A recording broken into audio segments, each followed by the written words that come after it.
Hello friend, welcome back to my channel Ramla ব্লগে। আশা করি তোমরা সবাই ভালো আছো। আমিও তোমাদের ভালোবাসায় খুব খুব ভালো আছি।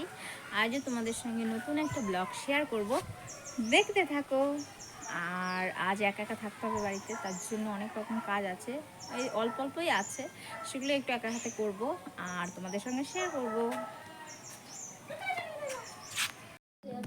তারপর দেখো বন্ধুরা, সকালবেলাতেই উঠে গেছিলাম, যেহেতু একাই থাকতে হবে, কারণ মা আবার একটা পিসেমশাইয়ের বাড়ি যাবে, একটু মানে একটা পুজো আছে, সত্যনারায়ণ পুজো, যে সত্যনারায়ণ না, সরি ওটা হলো বিপত্তারিণী পুজো, সেখানেই যাবে। মানে যেত না, তাও বলছিল, আমি বলছিলাম চাও, আমি একা কাজ করতে পারবো। তারপর দেখো বন্ধুরা, খাটের উপর কত কাঁথা হয়েছে, কারণ এখন তো শীতের সময়, এখন অনেক রকম কাঁথা আছে, সেগুলো আমাকে ভাঁজ করতে হবে। আর কম্বলও আছে, এই কম্বলগুলো আমি ভেবেছি একটা উঠিয়ে রাখবো। এখন একটা লেপ বের করে নেবো, যেটা হলো কম্বল লেপ, সেটা বিদেশ থেকে এনেছিল বাবা, সেটাই আমি এখন বের করে নেবো। তারপর ওইগুলো আমি সব ঢুকে রাখবো, কারণ সব নোংরা করলে তো আর হবে না। তারপর দেখো ঝটপট করে আমি ঘরটা ঝাড় দিতে চলে এসেছিলাম। আর শীতের দিনে মানে কাজ করতে করতে এতটা মানে নিজের কাছে অলস লাগে যে কী আর করবো বলো। তাও শীতের সময় কাজ করলে আবার একটু কমও শীত লাগে। তারপর দেখো একটা হালকা একটা চাদর আমি পেঁচিয়ে নিয়েছি গায়ের ওপর। অনেকে ঝাড় দেওয়ার সময় চাদর ফাদর গায়ে দেয় না, অবশ্য আমিই দিলাম। তারপর দেখি মানে বেবির রাত্রে প্যাম্পাস পরানো হয়েছিল, সেই প্যাম্পাসটা আমি ফেলতে ভুলে গেছিলাম, সেটাই আমি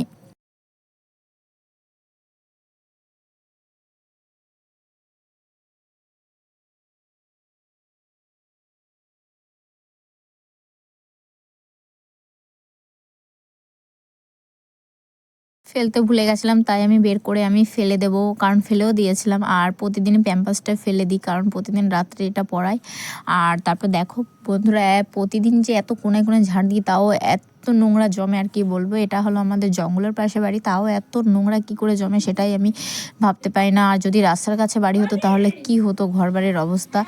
আর এমনিতেও আমার বাপের বাড়ির রাস্তার সাইডে, সেখানে মানে প্রতিদিন ঘর ঝাড় দেওয়া পরিষ্কার করা আমার খুব কষ্ট হয়ে যেত। আর এখানে তো জঙ্গলের কাছে বাড়ি, তাও দেখো কি কষ্ট হয়। তারপর দেখো বন্ধুরা, মা চলে এসেছিলো ঘরে, আর মা বলছিল একটু জলের মধ্যে একটু লবণ নিয়ে নাও, লবণটা দিয়ে বলে ঘর মুছলে ভালো হয়। এটা আমি জানি, তাও এবার থেকে ভাবছি এবার জলটায় মিশিয়ে দেবো একটু লবণ, তাহলে ভালো হবে বন্ধুরা। আর কি ভালো হয় বন্ধুরা, তার জন্যই আমি এবার থেকে ঘর মুছবো। আর আমি তোমাদেরকে বলছিলাম না, মা আজ একটু পিসি বাড়ি যাবে পূর্বনগরে, তা এখনও দেরি আছে, এটা হলো সকালবেলায়, তো তাই আগে থেকেই তোমাদের একটু জানিয়ে রাখলাম। আর তাড়াতাড়ি কাজগুলো সেরে রাখছিলাম, কারণ একা থাকতে হবে আর একাই হাতে কাজ করতে হবে, সেই জন্য একটু অসুবিধা হবে। তাই মা বলছিল আমি থাকতে থাকতে সব কাজগুলো করে ফেলো। আর আজকের আবহাওয়াটা কেমন একটা মেঘলা মেঘলা ভাব, মনে হয় রোদ উঠবে 10টা-11টার দিকে। যাই হোক, দেখো আমি প্রতিদিন ভালো করে ঘরটার মুছে নিই, কারণ আমার ঘরের সাথে মোছা জলটা এত পরিষ্কার থাকে যে কোনো নোংরাই পাবে না বন্ধুরা। আর অন্যরা দেখবে ঘরটা ঝাড় দিলেও মুছতে গেলে সেই জলের মধ্যে নোংরা থাকে, আর আমি অবশ্য আমার জলে নোংরা থাকে না।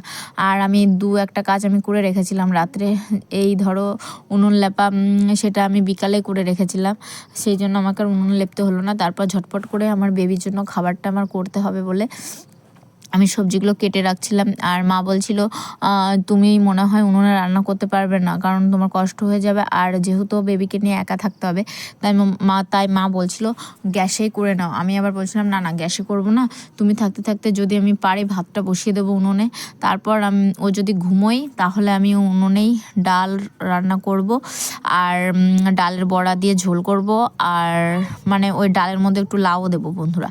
এই হলো আজকের রান্না। আমার মানে বেশি কিছু করতে পারবো না, কারণ আমার মা বাড়ি থাকবে না, শ্বশুরমা, সেই জন্য এক হাতেই করতে হবে। এবার মা বলছিল যদি না পারো তখন গ্যাসে করো। আর কি বলতো, একা যখন থাকতেই হবে, তাড়াতাড়ি করে আমি করছিলাম। এই দেখো আমার কাটাকাটি হয়ে গেছিলো, এখন আমি কলপারে চলে যাবো, এগুলো ধুতে হবে, কারণ ভালো করে কষলিয়ে ধুতে হবে। একটুখানি চাল আর ডাল নিয়েছিলাম প্রেশার কুকারটাতে, ওখানেই আমি ধুচ্ছিলাম ভালো করে, ধুয়ে টুয়ে তোমাদের দেখাবো দূর থেকেই। তারপর আমি সবজিগুলোও ধুয়ে নিলাম। আর এটা কি বলতো, প্রতিদিন আর ছেলেকে এক্সট্রা অন্য খাবার খাওয়ানো হচ্ছে না, তো সেই জন্য আমি তাড়াতাড়ি করে ভাতটাই বসিয়ে দিই ওর জন্য, আর ভাতটাই ওকে তাড়াতাড়ি করে খাইয়ে দিয়ে ঘুম পাড়ানোর চেষ্টা করি। আমি ঘুম পাড়াই নয়, মা ঘুম পাড়ায়। যাই হোক, দেখো বন্ধুরা, আমার হয়েও গেল বেবির খাবারটা। এটা কত সুন্দর লাগছে, এটা বড়রাও খেতে পারবে, কিন্তু এটা খুবই ভালো খাবার। সকালবেলা যারা কোনো ভাত যদি বা কোনো কাজ কোনো খাবার যদি তৈরি করতে একেবারেই কষ্ট লাগে, এটা সব থেকে সহজ উপায়। একটু চাল আর ডাল ধুয়ে নাও, আর তাতে সবজিগুলো দিয়ে দাও, ধুয়ে টুয়ে তারপর একটু লবণও দিয়ে দাও, তারপর সিটি মেরে দাও, খুব সুন্দর খাবার হবে। একেবারে ফেনা ফেনা মানে নরম নরম ভাত হয়ে যাবে। তারপর দেখো মা বলছিল জ্বালানিগুলো তো কাটা নেই, আর এগুলো মোটা জ্বালানি বন্ধুরা, ওই জন্যই আমি কষ্ট করে একটু দাও দিয়ে একটু ফেরে নিচ্ছিলাম। মানে আমি এটা কোনোদিন করিনি বন্ধুরা, একটু কারণ প্রথমবার করছি তো কেমন জন্য একটু মানে ভাবছিলাম এটা যদি ছিটকে আমার চোখে মুখে এসে লাগে তখন কি হবে। তাই মা বলছিল আস্তে আস্তেই করো। আর মা এদিক দিয়ে আবার তাড়াতাড়ি করে শাড়ি পরছিল, মা বলছিল আমাকে একটু শাড়িও পরিয়ে দাও। মার একটু শাড়ি টাড়ি ধরে এসছিলাম, তারপর আমি এটা করতে বসেছি। আর মার কাছেই বেবি ছিল, মা বলছিল তুমি এটা করে নাও, তারপরে বাচ্চাকে ঘুম পাড়িও। তাই মার কথা মতো শুনে আমি তাড়াতাড়ি এগুলো ফেলে নিচ্ছিলাম। প্রথমবার করছি বন্ধুরা, তাও দেখো কি তাড়াতাড়ি করছি। তোমরা ভাবছো এত তাড়াতাড়ি, এ তো পুরো ধীরে ধীরেই করছিল, এমনি ফোনের সাহায্যে এত তাড়াতাড়ি করাচ্ছে। না না বন্ধুরা, আমি এটা তাড়াতাড়ি করছিলাম, কারণ তাড়াতাড়ি করতে হবে বন্ধুরা, কারণ মা তো চলে যাবে এক্ষুনি, আর আসবে মনে হয় 2-3টে বেজে যাবে।